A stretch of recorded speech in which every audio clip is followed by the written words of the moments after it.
to je strašně fajn. Jenomže víš co, já bych tohleto dělala půl hodiny a stejně by to nebylo ono, protože jednak já nevydržím a jednak tam ta pobídka není.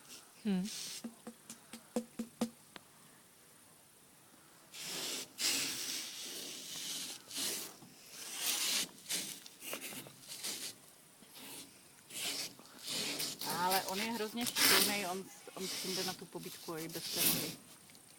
On jako reaguje, ne vždycky, ale reaguje. Ale když potřebuješ zatlačit tou holení, jako zatlačit, tak ne, pokaždé se mu podaří odhadnout, co se po něm chce.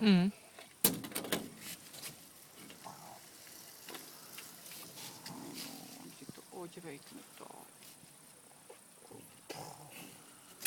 Jsem včera poslouchala o tom, jak mám zpracený koně, tak jsem říkala, tak jo, protože jak jsem Boníska půjčila do toho Českého Těšína. To já nevím.